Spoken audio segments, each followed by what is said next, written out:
December 30th, 1946. Thurston Island, Antarctica. A Navy seaplane disintegrates in a whiteout. 3 men die. 6 cling to life on the ice. 3 weeks later, another crew reports an ice-free oasis dotted with liquid lakes. Unusual, but not impossible. And by late February, the biggest Antarctic task force America has ever assembled is already leaving, months ahead of what many expected. Was it weather, equipment, or something the reports do not name? Tonight, we pull the logbooks, the interviews, and the myths, and see what survives the cold. The pilot's hands are frozen on the controls. Not from the cold. The heating system works fine. From what he is seeing outside the cockpit window. Objects moving at impossible speeds. No wings. No propulsion system he recognizes. Nothing in his training prepared him for this. It is February 1947. He is flying a reconnaissance mission over the Antarctic coast as part of Operation Highjump, one of the largest expeditions the United States has ever sent to the frozen continent. Approximately 4,000 to 4,700 men, 13 to 14 ships, roughly 25 to 33 aircraft. A mission many thought would last through the Antarctic summer. But the Antarctic phase will end in late February, early March. The official explanation: approaching winter and operational completion. But questions will linger for decades. What you are told is exploration. What you encounter might be something else entirely. Antarctica, 5.4 million square miles of ice. 98% of it covered by sheets averaging 1.9 kilometers thick. The coldest, windiest, driest place on Earth. Temperatures reaching minus 89.2 degrees Celsius. Winds exceeding 327 kilometers per hour. A continent so hostile that permanent human settlement is impossible. In December 1946, the United States Navy launched the most ambitious Antarctic expedition in history, Operation Highjump. The official objectives were simple: establish a research base, test equipment in extreme cold, train personnel for Arctic warfare, and survey the coastline. A routine scientific and military exercise. But the scale was anything but routine. 13 ships, including an aircraft carrier, 23 airplanes, 4,700 sailors, officers, and scientists. Enough supplies for 8 months. The largest expeditionary force ever sent to Antarctica. Before or since. They departed in December. They returned in March, 6 weeks early. Equipment abandoned, objectives incomplete, and the official reports raised more questions than they answered. This is not a story about aliens or secret bases or hollow Earth theories. This is about what is documented: official Navy records, declassified reports, crew testimonies, and what remains unexplained. About why one of the largest Antarctic expeditions in history ended when it did. About what Admiral Byrd said in interviews. And about why, 77 years later, we still do not have complete answers. What follows is an examination of documented military operations and the conspiracy theories they spawned. Where evidence exists, we present it. Where speculation begins, we say so clearly.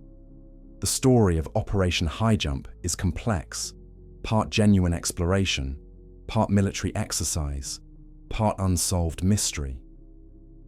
Before we head deeper into the storm, take a moment. Breathe.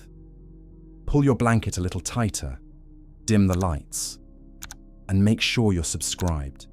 Because once we cross that ice line, every sound, every shadow, and every secret the ocean kept becomes part of the story you'll hear tonight. To understand what happened in Antarctica, we need to understand what was supposed to happen. and why the United States Navy would send such a massive force to the most remote place on Earth just 18 months after World War II ended. Admiral Richard Evelyn Byrd was not a stranger to Antarctica. He had led 2 previous expeditions in 1928 to 1930 and 1933 to 1935. He had been the first person to fly over the South Pole on November 29, 1929. He was America's most celebrated polar explorer, a national hero, and the obvious choice to lead Operation Highjump. The official objectives, as stated in Navy documents, were clear: training personnel and testing equipment in frigid zone conditions. The Navy needed to know how men and machines would perform in extreme cold. World War II had ended, but the Cold War was beginning. Arctic warfare might become necessary, consolidating and extending United States sovereignty over the largest practical area of the Antarctic continent. This was diplomatic language for claiming territory before other nations could, determining the feasibility of establishing and maintaining bases in Antarctica, permanent stations for weather monitoring, scientific research, and potential military operations, developing techniques for establishing and maintaining air bases on ice. If war came to the Arctic, the Navy needed to know how to operate there, amplifying existing knowledge of hydrographic, geographic, geological, meteorological, and electromagnetic conditions in the area. Standard scientific exploration. These were reasonable objectives for a major expedition, but they did not explain the scale. 4,700 men for mapping missions, an aircraft carrier for scientific research, enough firepower to invade a small nation for surveying coastlines. Some Navy officials were more candid about their concerns. Antarctica had been largely unmapped during the war. German U-boats had operated in southern Atlantic waters. There were rumors, unconfirmed but persistent, that Nazi submarines had reached Antarctic waters in the final months of the war. Some had allegedly never returned to Germany. Plans written in peacetime often serve purposes prepared for war. Operation Highjump was organized into 3 groups. The central group, commanded by Admiral Byrd himself, included the flagship USS Mount Olympus, the aircraft carrier USS Philippine Sea, the submarine USS Senate, 2 destroyers, 2 cargo ships, and 2 seaplane tenders. This was the main force, carrying most of the personnel and aircraft. The Western Group, led by Captain Charles Bond, consisted of 2 seaplane tenders and a destroyer. Their mission was to survey the western coast of Antarctica between the Ross Sea and the Bellingshausen Sea. The Eastern Group, commanded by Captain George Dufek, included 2 seaplane tenders and supporting vessels. They would map the eastern coastline and establish Little America 4, the expedition's main base. The expedition departed from Norfolk, Virginia in early December 1946. Different groups took different routes, but all were scheduled to arrive in Antarctic waters by late December or early January. The timeline allowed for 6 to 8 months of operations, taking advantage of the Antarctic summer, when temperatures were merely brutally cold instead of impossibly lethal. The ships carried an impressive array of aircraft: 6 R-4D transport planes, modified versions of the commercial Douglas DC-3, 6 Martin PBM Mariner flying boats, capable of landing on water for reconnaissance missions, 6 Sikorsky helicopters, among the first operational rotary wing aircraft in military service, several smaller observation planes. This was cutting-edge aviation technology for 1946. Helicopters were so new that most of the crews had minimal training. The plan was to use them for short-range reconnaissance, resupply missions, and emergency rescues. No one had ever operated helicopters in Antarctic conditions before. The personnel were hand-picked, experienced polar explorers, elite Navy pilots, scientists from major universities, photographers to document the expedition, journalists, though their access would be carefully controlled. Everyone underwent extensive medical examinations and cold weather training before departure. Admiral Byrd addressed the assembled crews before they left. He spoke of the importance of their mission, of extending American presence in Antarctica, of scientific discoveries that would benefit all humanity. His speech was recorded, preserved in Navy archives. He sounded confident, enthusiastic, proud to lead such an extraordinary undertaking. He could not have known what they would encounter, or that he would return a changed man, speaking cryptically about threats from the poles and refusing to elaborate. Certainty belongs to those who have not yet seen what waits beyond the horizon. The crossing was uneventful. The ships traveled through the Atlantic, around Cape Horn at the southern tip of South America, and into the Drake Passage, one of the most dangerous stretches of ocean on Earth. Waves reaching 15 meters, winds that could flip a ship, waters so cold that survival time for anyone who fell overboard was measured in minutes. But the Navy crews were experienced. The weather, while severe, was manageable. They reached the Antarctic coast in late December 1946, right on schedule. The plan was to establish Little America 4 on the Ross Ice Shelf, using it as a base for inland flights and coastal surveys. Little America 4 was not the first American base at this location. Admiral Byrd had established Little America 1 during his first expedition in 1929. Little America 2 followed in 1933. Little America 3 was built in 1940 by a separate expedition. Each base had been abandoned after its expedition ended, buried by snow and ice. Little America 4 would be different, bigger, better equipped, potentially permanent. Construction began immediately. Prefabricated buildings were unloaded from the ships. Runways were carved into the ice. Supply depots were established. The work was brutal. Even in Antarctic summer, temperatures hovered around -20 to -30 degrees Celsius. The wind was constant, howling, disorienting. Men worked in shifts, no more than a few hours at a time, before cold exhaustion forced them inside. The aircraft began their reconnaissance missions in early January 1947. The goal was to photograph as much of the Antarctic coastline as possible. Previous expeditions had mapped only small sections. Hundreds of thousands of square kilometers remained completely unknown. From the air, they could survey vast areas in hours that would take months or years to reach by ship or on foot. The first flights were routine.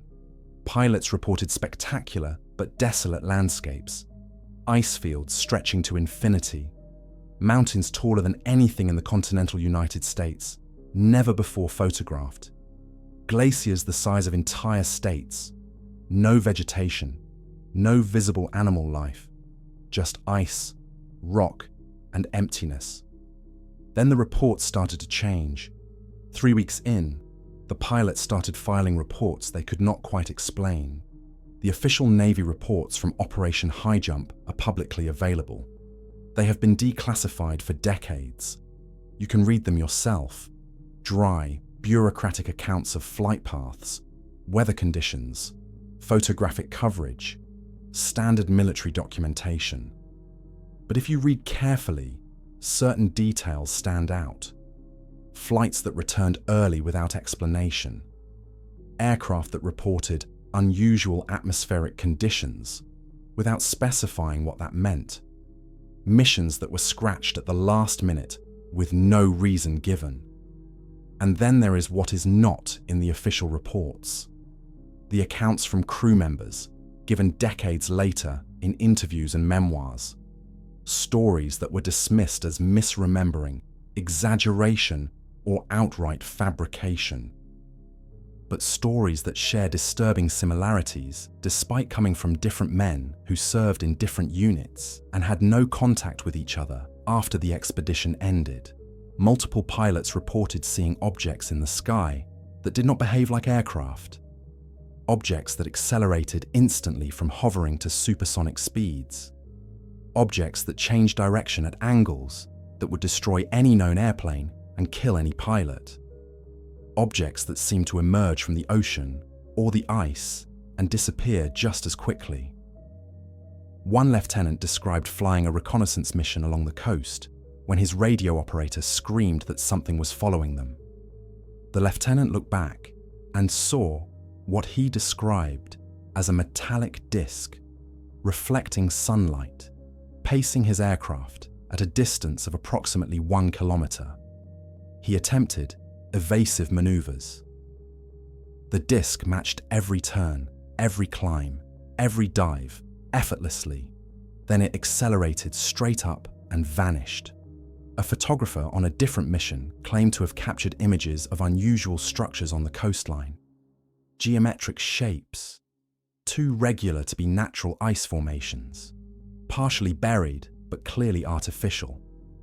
When he returned to the ship and developed the film, those specific frames were blank. Overexposed, he was told. Equipment malfunction. But the frames before and after were perfect. A helicopter pilot reported an emergency landing on an ice field after his engine inexplicably failed. While the crew worked to repair the damage, they saw what they described as lights beneath the ice. Not reflected sunlight, but active illumination, moving under the frozen surface. When the helicopter was repaired and they returned to base, his commanding officer told him to forget what he saw and never mention it again. These accounts were not included in official reports. They exist only in later interviews, personal diaries, and second-hand testimonies. The Navy has never confirmed them. Skeptics argue they are false memories, embellishments, or deliberate hoaxes.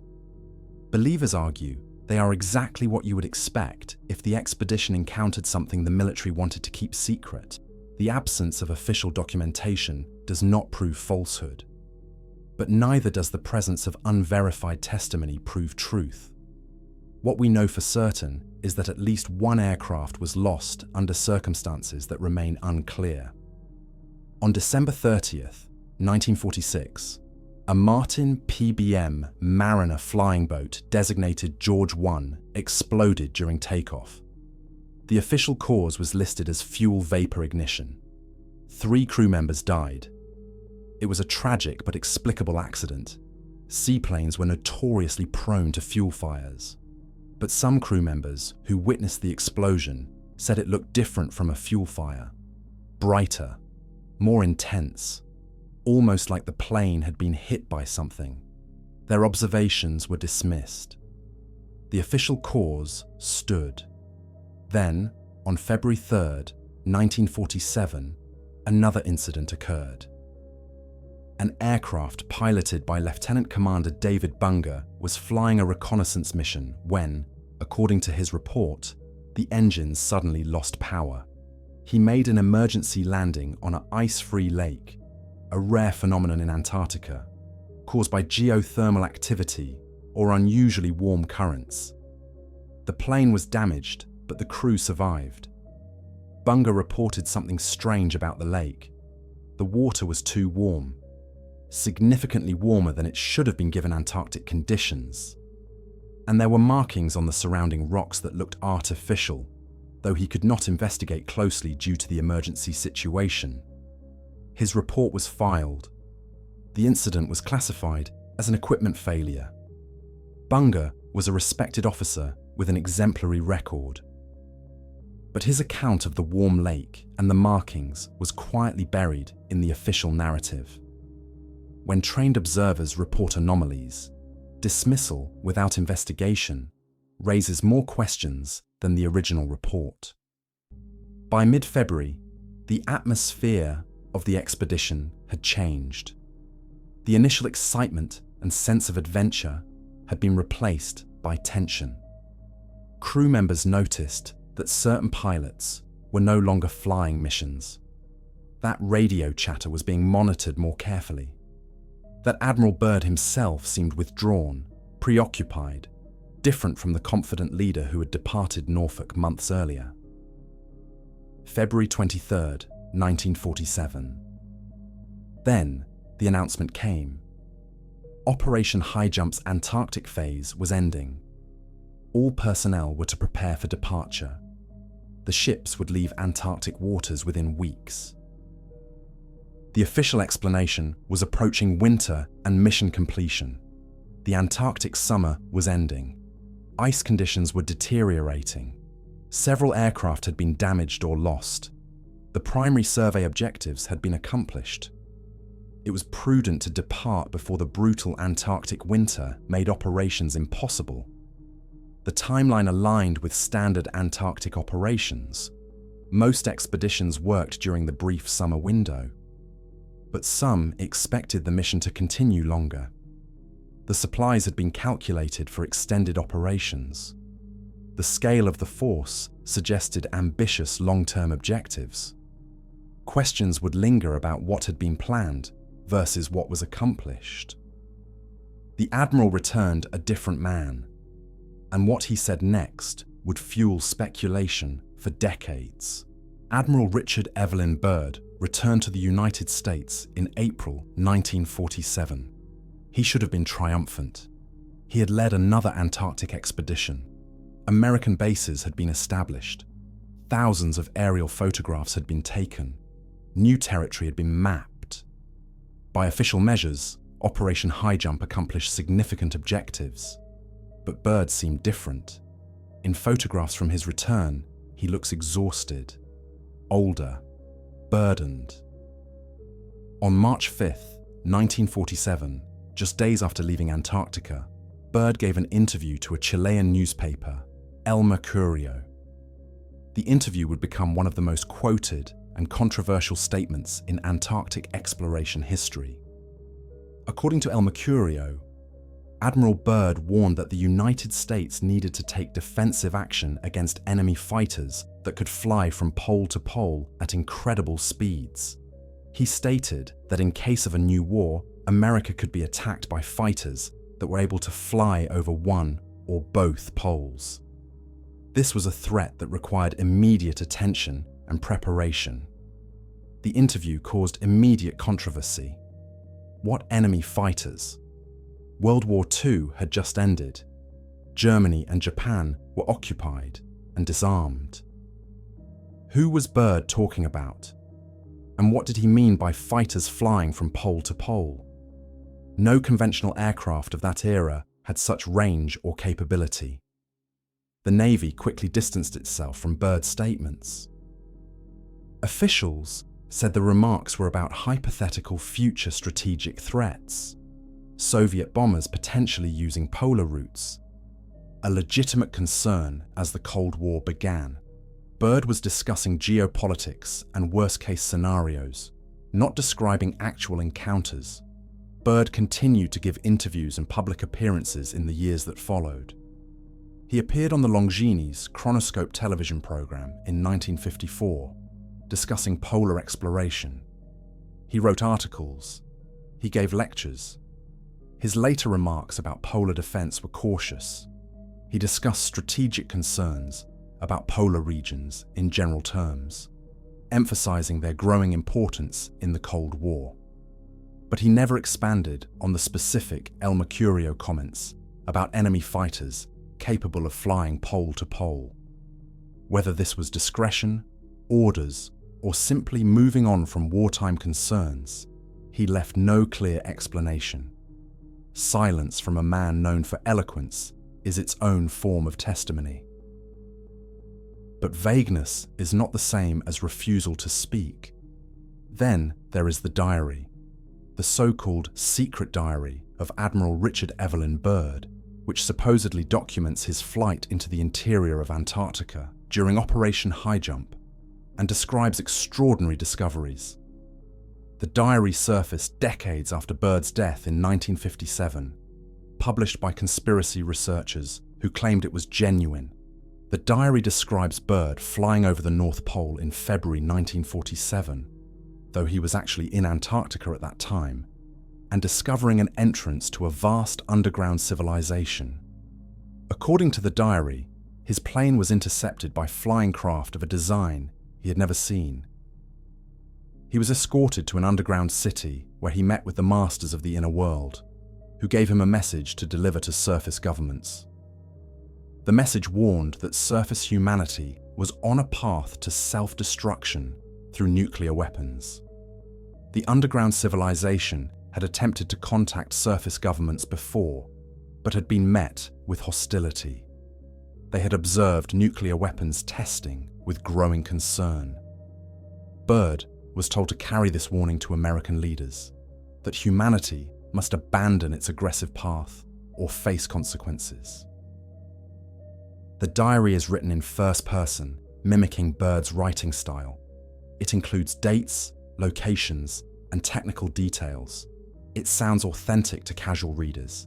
It is almost certainly a fabrication. The secret diary has never been authenticated by historians, handwriting experts, or Byrd family members. No original manuscript has been produced. The diary contradicts known facts about Byrd's location and activities. Legitimate researchers consider it a hoax.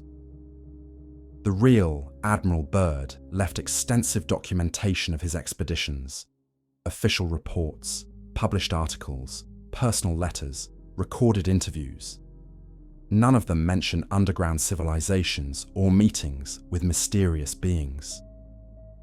His actual diary from Operation Highjump, portions of which have been declassified, contains routine observations about weather, flight paths, and operational details. But the fake diary persists because it fills a narrative need. It provides a simple explanation for the mysteries of Operation Highjump. It offers a reason for the early termination and Byrd's strange behavior. It turns a complex, ambiguous situation into a clear story with heroes and villains and cosmic stakes. The truth is almost certainly messier and less dramatic, but perhaps no less interesting. Myths flourish when facts are scarce, and official explanations are unsatisfying. What we can verify is this: Byrd did give that interview to El Mercurio. He did warn about threats from the poles.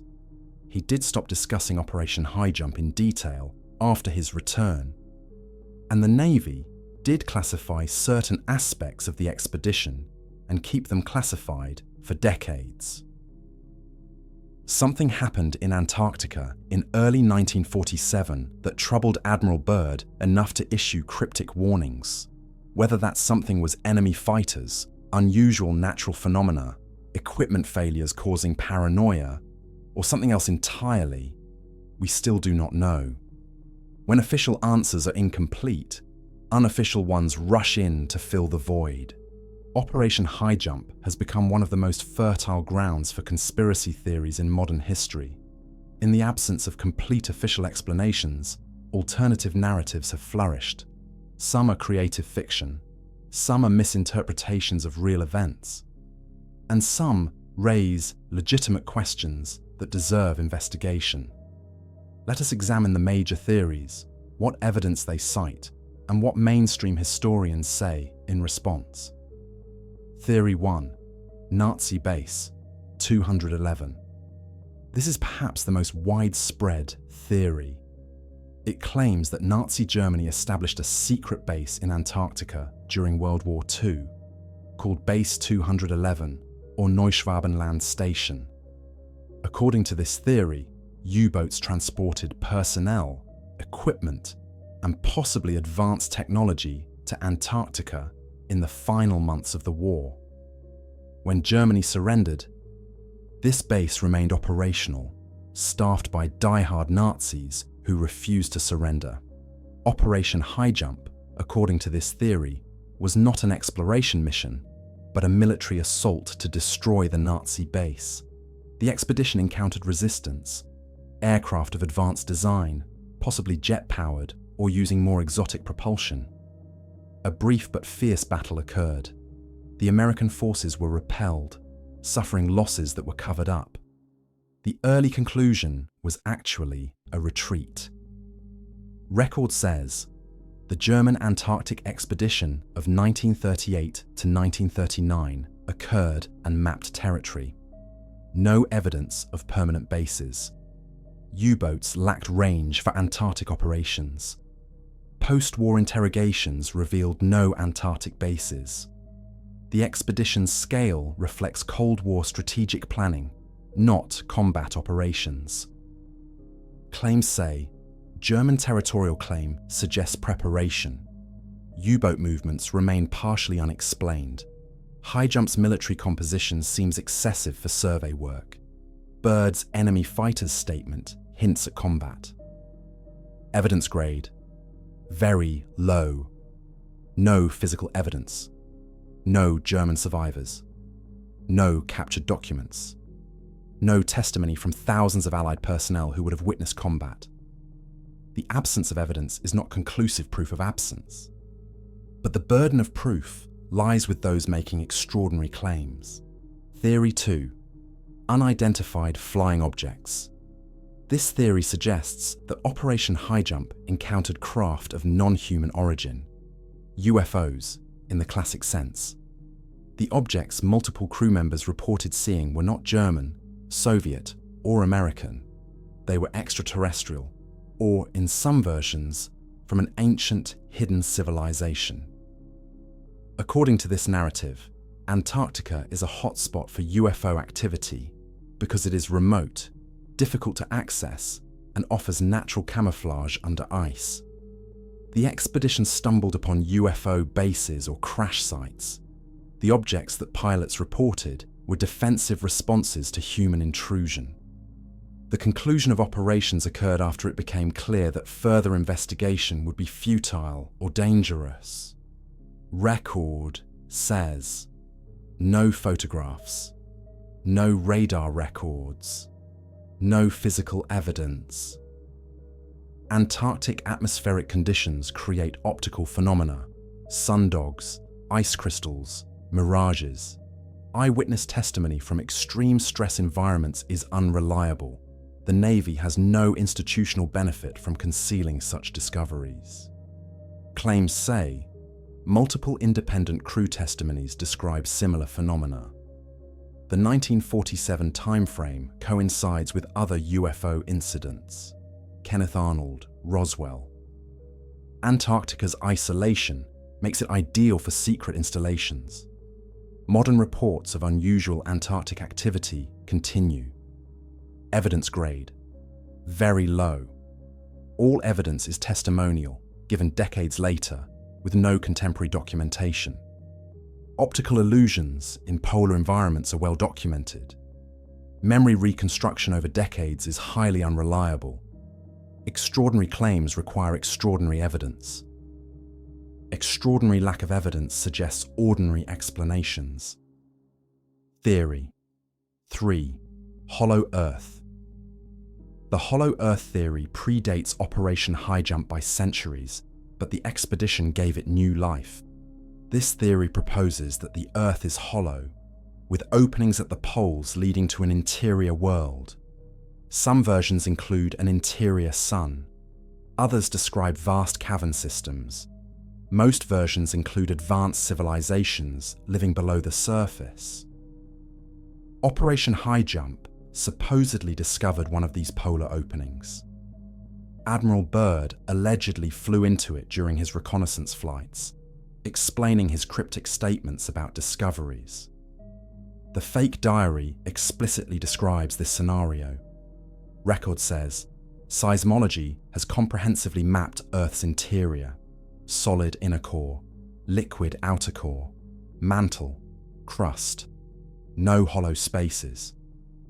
Gravity measurements confirm mass distribution impossible with hollow interior. Satellite imagery shows no polar openings. Physics makes hollow Earth impossible, would collapse under gravity. Antarctica has been extensively surveyed from air and space.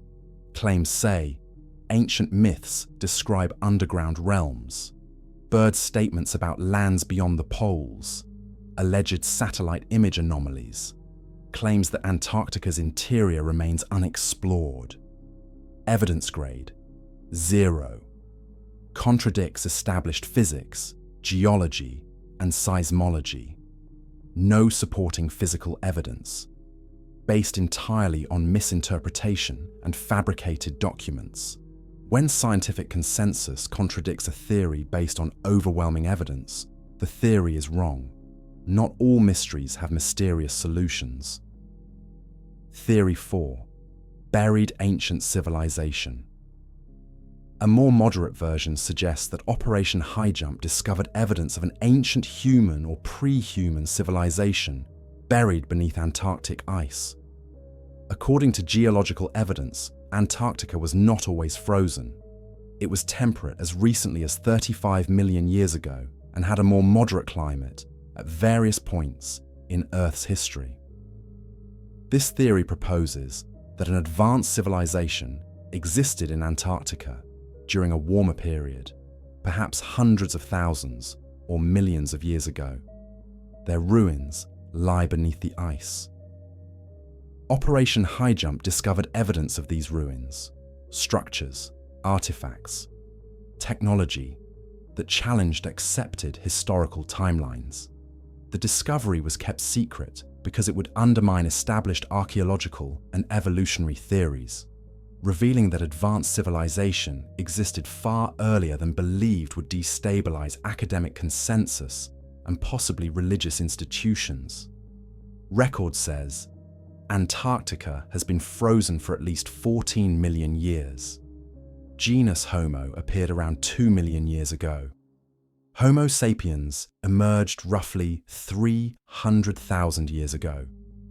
Ground-penetrating radar detects natural geological features, mountains, rocks, subglacial lakes, not artificial structures. If ancient Antarctic civilization existed, we would find evidence elsewhere: trade goods, cultural influences, genetic markers. None exist. Claims say Antarctica was once habitable. Radar shows geometric patterns under ice. Ancient maps allegedly show ice-free Antarctica. Ancient texts describe lost civilizations and advanced knowledge. Evidence grade low. Timeline problems. No humans existed when Antarctica was warm enough. Radar anomalies are natural formations. Piri Reis map does not accurately show Antarctica. No corroborating evidence from other continents. Extraordinary claims about the past require extraordinary evidence from the past. Speculation about what might be buried is not evidence of what is buried. These theories persist because they offer simple explanations for complex events. They provide clear villains and heroes. They suggest that powerful institutions are hiding profound truths. And they tap into our desire for the world to be more mysterious and meaningful than routine reality.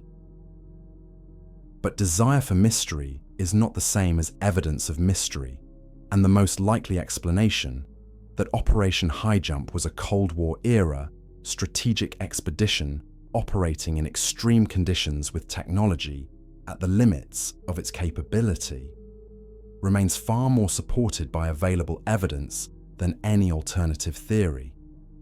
Strip away the myths. Here is what we can prove. Let us strip away speculation and focus on what we can verify through official documents, declassified reports, and credible testimony. What is documented beyond dispute: Operation Highjump was real. Task Force 68. Approximately 4,000 to 4,700 personnel. 13 to 14 ships. Roughly 25 to 33 aircraft. Departed December 1946. Antarctic operations concluded late February to early March 1947. These are facts in Navy records. 4 documented fatalities. December 30th, 1946. Ensign Maxwell A. Lopez, Aviation Radio Man. First Class Wendell K. Henderson, Aviation Radio Man. First Class Frederick W. Williams, in the George I crash. January 21st, 1947. Seaman Vance N. Woodall in a loading accident. 4 families notified. 4 names in official casualty reports. Several aircraft were damaged or destroyed. Multiple cold weather equipment failures. Helicopters, still experimental technology, proved difficult to operate in extreme conditions. Standard operational challenges for 1940s technology in the world's harshest environment. March 5th, 1947. Admiral Byrd gave the El Mercurio interview. The newspaper's archives confirm it. He made statements about threats from the poles. Whether referring to Soviet strategic bombers, hypothetical future scenarios, or something else remains debated. He never retracted the statements, but also never elaborated clearly. The expedition accomplished significant survey work. Over 70,000 aerial photographs. Approximately 1.5 million square kilometers of Antarctic territory surveyed, much for the first time, resulting maps used for decades.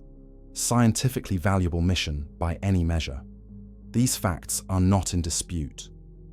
What remains disputed is the interpretation and whether significant information was withheld. The official Navy report on Operation Highjump, released in 1947 and later declassified, emphasizes successful completion of mapping objectives, valuable cold weather experience gained, and lessons learned about operating in polar conditions. It mentions equipment problems and challenging weather. It describes the seaplane accident. It concludes that the expedition provided important data for future Antarctic operations. What the report does not discuss in detail is why the expedition was terminated early. It does not address Admiral Byrd's El Mercurio statements. It does not mention unusual encounters or phenomena. It does not explain which specific equipment problems were severe enough to justify abandoning 6 months of planned operations after just 2 months. This could be because there is nothing to explain. Equipment failures are common in extreme environments. Weather predictions were less reliable in the 1940s. The expedition accomplished significant objectives quickly and determined that remaining longer would provide diminishing returns at increasing risk.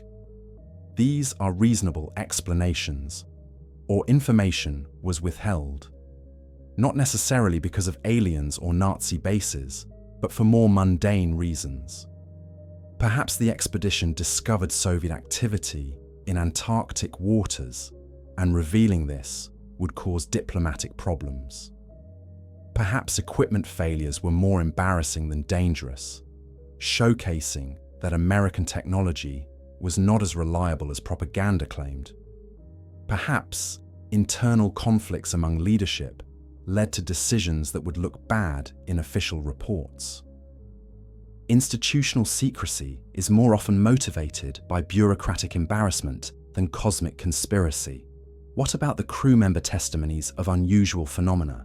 These require careful evaluation. Eyewitness testimony is valuable but unreliable. Memory is reconstructive. Details change over time, especially when influenced by later stories and cultural narratives. By the time most Operation Highjump veterans gave interviews about unusual encounters, decades had passed. The UFO phenomenon had entered popular culture. They had seen movies, read books, heard other stories. Separating original memory from later cultural contamination is nearly impossible. Antarctic conditions create unusual optical phenomena. Ice crystals in the air cause halos, sundogs, light pillars. effects that can look like structured objects. Blowing snow can create illusions of movement. Reflections off ice and water can distort distances and shapes. Pilots in unfamiliar environments, under stress, in extreme cold, are prone to misperception. This does not mean everyone who reported unusual sightings was mistaken or lying.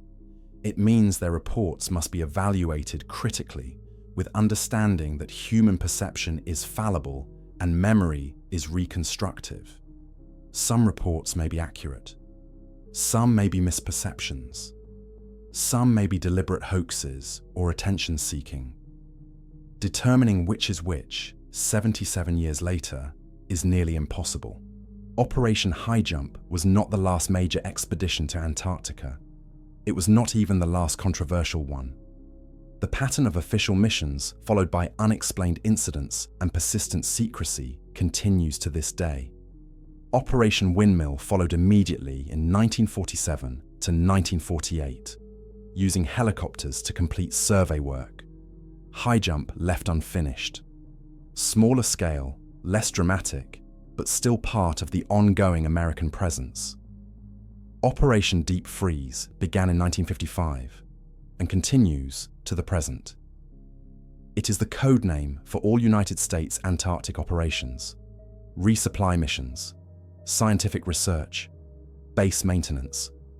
Thousands of personnel have rotated through Deep Freeze over the decades. Most report routine scientific work. Some report strange incidents that never make official records. The Antarctic Treaty was signed on December 1st, 1959 by 12 nations, including the United States, Soviet Union, and United Kingdom. It entered into force on June 23, 1961. The treaty established Antarctica as a scientific preserve, prohibiting military activity and territorial claims. On paper, it ensures peaceful cooperation. In practice, it means all major powers have legitimate reason to maintain presence and conduct operations in Antarctica without having to explain what they are doing in detail. This is perhaps the most overlooked aspect of Antarctic mystery. You do not need conspiracy theories when official treaties provide cover for any activity you label as scientific research. Want to test advanced aircraft in remote conditions? Call it atmospheric study. Want to establish communications facilities? Call it meteorological monitoring. Want to conduct surveillance? Call it geological survey. The treaty provides perfect cover for legitimate secret activities without requiring fantastical explanations. The best way to hide classified operations is to conduct them in a place where their presence is expected and their details are protected by international agreement. Modern Antarctica hosts more than 70 permanent research stations operated by more than 30 countries. The United States maintains 3 major bases: McMurdo Station, Amundsen Scott South Pole Station, and Palmer Station.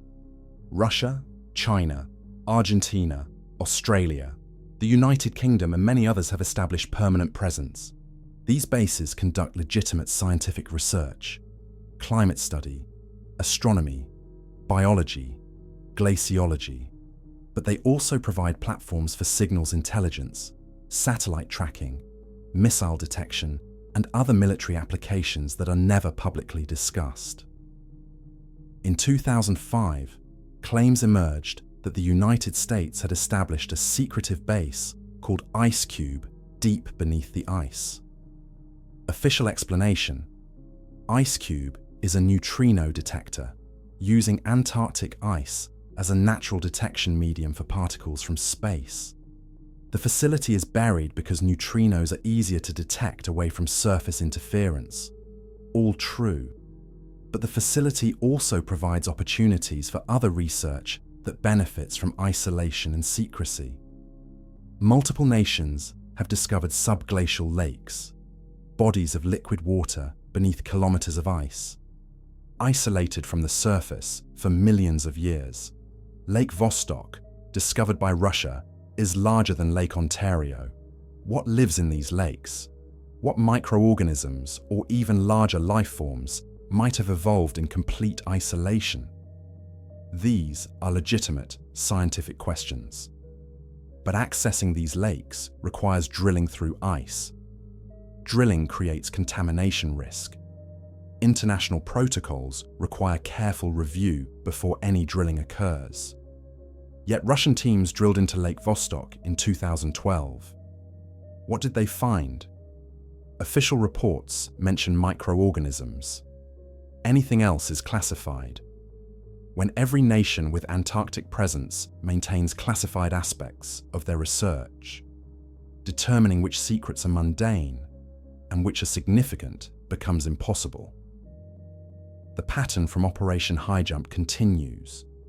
Large-scale operations, restricted information, official explanations that raise more questions than they answer, and a legal framework that protects secrecy while requiring no justification. This does not prove anything extraordinary is happening. It merely demonstrates that Antarctica provides unique opportunities for classified research under the cover of scientific cooperation. Operation Highjump was not the end of Antarctic mysteries. It was the beginning of a system that makes distinguishing legitimate science from classified operations nearly impossible. The Antarctic Treaty, signed in 1959, established Antarctica as a scientific preserve. 12 nations initially signed, including the United States, Soviet Union, and United Kingdom. Today, over 50 nations have signed. The treaty prohibits military activity, nuclear testing, and territorial claims. It mandates international cooperation and scientific transparency. In theory. In practice, the treaty provides perfect cover for any activity labeled scientific research. Want to test surveillance systems? Call it atmospheric monitoring. Want to establish signals intelligence facilities? Call it astronomical observation. Want to conduct classified communications experiments? Call it geological survey. Modern Antarctica hosts over 70 permanent research stations operated by more than 30 countries. The United States maintains 3 major bases: McMurdo Station, with over 1,000 summer personnel, Amundsen Scott South Pole Station, and Palmer Station. Russia, China, Argentina, Australia, the United Kingdom, and many others have established permanent presence. These bases conduct legitimate research, climate study, astronomy, biology, glaciology, but they also provide platforms for activities never publicly discussed: satellite tracking, missile detection, encrypted communications, research that benefits from isolation and legal protection. IceCube, begun in 2005 and fully operational by 2010, is a legitimate national science foundation-funded neutrino observatory. Over 5,000 sensors frozen into a cubic kilometer of ice. Groundbreaking physics, yes, but also the perfect environment for any classified research that benefits from total isolation under treaty protection. Multiple nations have discovered and accessed subglacial lakes, bodies of liquid water beneath kilometers of ice, isolated for millions of years. Lake Vostok, discovered by Russia and accessed in 2012, is larger than Lake Ontario. What lives there? What ancient microorganisms might have evolved in complete isolation? Russian teams drilled through. What did they find? Official reports mention microorganisms. Anything else is classified. The pattern from Operation Highjump continues. International presence, restricted information, official explanations that satisfy some questions while raising others, and legal frameworks protecting secrecy without requiring justification. This does not prove extraordinary discoveries.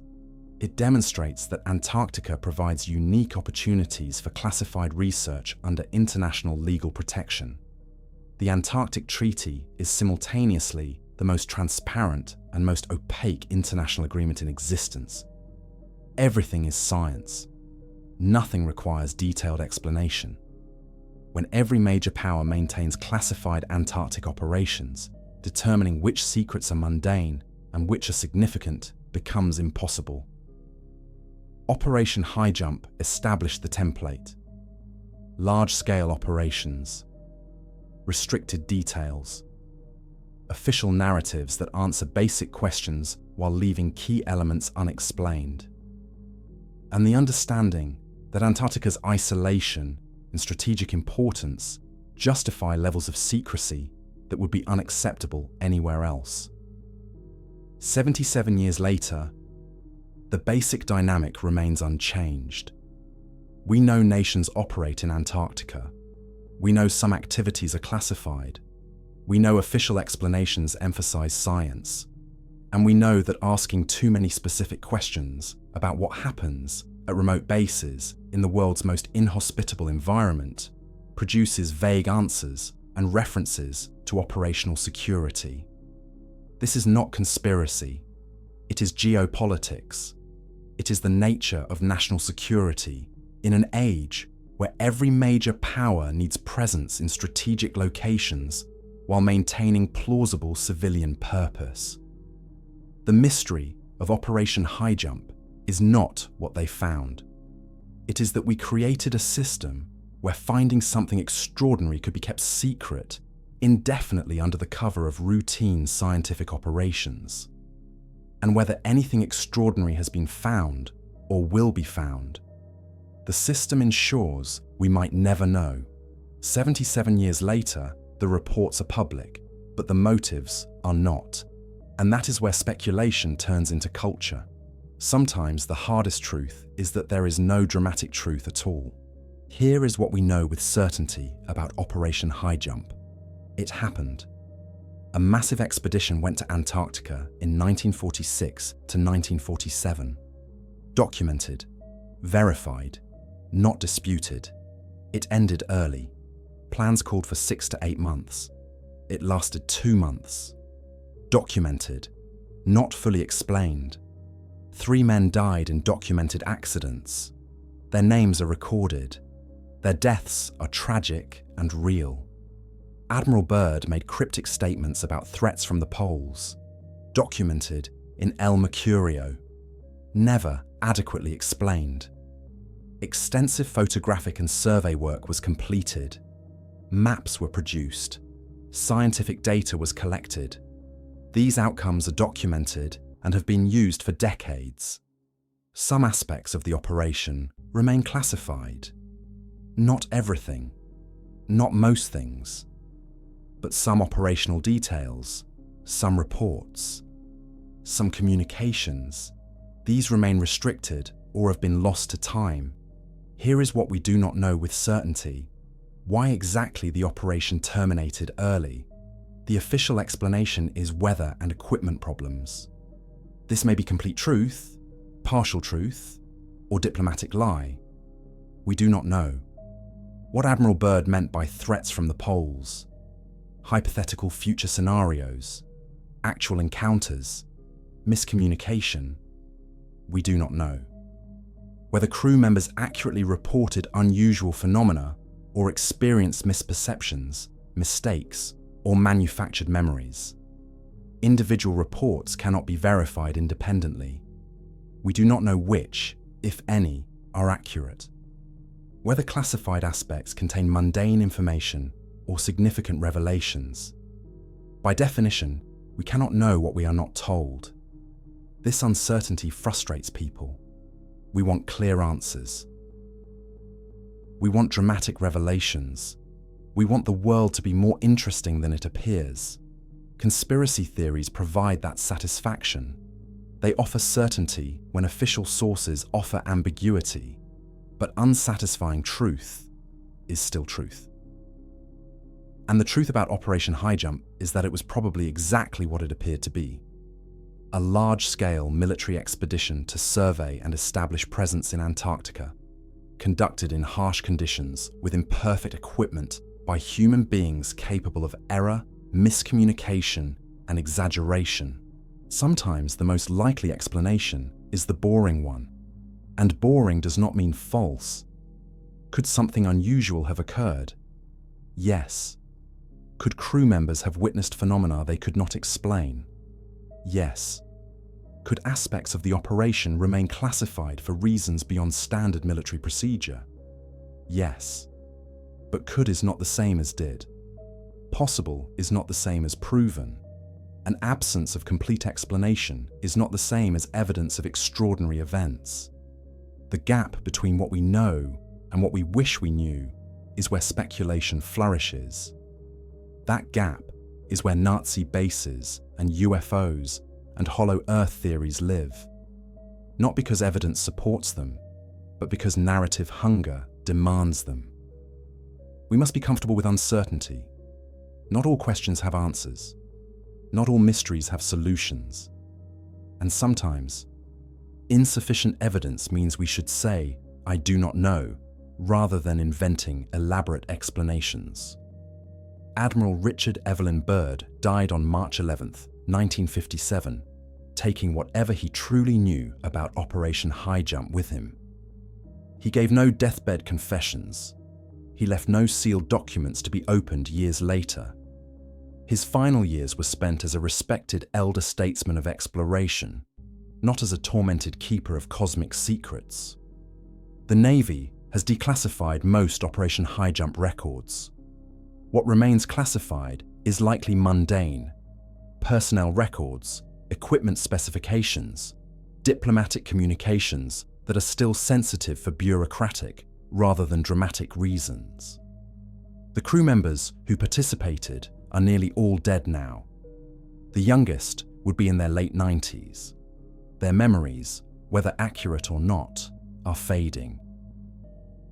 Soon, there will be no living witnesses to Operation Highjump at all, and Antarctica remains, still frozen, still remote, still mysterious, not because of what it hides, but because of what it is. The last truly wild place on Earth, hostile to human life, vast, beyond our ability to fully comprehend. If you want mystery, Antarctica provides it. Not from hidden bases or alien craft or underground civilizations, but from its sheer inhuman scale and indifference to human stories. The pilot's hands have relaxed on the controls. The objects are gone. They disappeared as suddenly as they appeared. No explanation, no threat, just gone. He will file a report. His commander will read it, frown, and tell him to revise it. Equipment malfunction, atmospheric phenomenon, observer error, something explainable, something that fits the narrative. He will comply, because that is what you do in the military. You follow orders. You accept explanations. You do not ask questions that make your superiors uncomfortable. Years later, when reporters ask him about Operation Highjump, he will tell the official story. Strategic mission, successful survey work, challenging conditions. He will not mention the objects. He will not mention the feeling of being watched. He will not mention the conversation with his commander about things better left unreported, not because he was ordered to lie, but because he learned that some things do not need to be said. That discretion is a form of service. That ambiguity serves institutions better than clarity. This is how secrets are kept, not through dramatic cover-ups and destroyed evidence, but through small decisions by ordinary people to stay quiet about things. They cannot explain to the satisfaction of those who need explanations. Operation Highjump remains unsolved, not because it hides cosmic secrets, but because we built a system where mundane classified activities and extraordinary discoveries look identical from the outside. Where asking what really happened produces the same vague answers whether the truth is boring or profound. Admiral Richard Evelyn Byrd died on March 11, 1957, taking whatever he truly knew with him. He gave no deathbed confessions. He left no sealed documents. His final years were spent as a respected elder statesman of exploration, not as a tormented keeper of cosmic secrets. If he saw something extraordinary in Antarctica, he took it to his grave. If he saw nothing extraordinary, he never felt compelled to definitively say so. The crew members who participated are nearly all gone now. The youngest would be in their late 90s. Their memories, accurate or reconstructed, are fading. Soon, there will be no living witnesses to Operation Highjump at all. The story will belong entirely to documents, photographs, and the narratives we construct from incomplete evidence. And Antarctica remains, still frozen, still remote, still hosting scientific stations from dozens of nations, still the subject of classified activities. We are told serve only research and strategic monitoring, still mysterious not because of what it definitively hides, but because we have created legal and institutional frameworks that make transparency impossible while claiming to mandate it. The real lesson of Operation Highjump is not about what the Navy found in Antarctica. It is about what we find in ourselves when confronted with the unknown. Some of us demand clear answers and invent them when none are provided. Some of us embrace uncertainty and speculation. Some of us accept that not knowing is sometimes the most honest position. The expedition is over. The ships are gone. The photographs are filed. The reports are written. 4 men died. Thousands served. Territory was mapped. Science was conducted. And mysteries remain. Not because extraordinary things definitely happened, but because ordinary things happened in extraordinary conditions, and we constructed a narrative culture that prefers dramatic secrets to mundane uncertainties. 77 years later, nations still operate in Antarctica. Scientists still make discoveries. Bases still host classified equipment. The treaty still protects operations while claiming transparency. And we still ask the same questions about what might be hidden beneath the ice. Perhaps that is the final truth.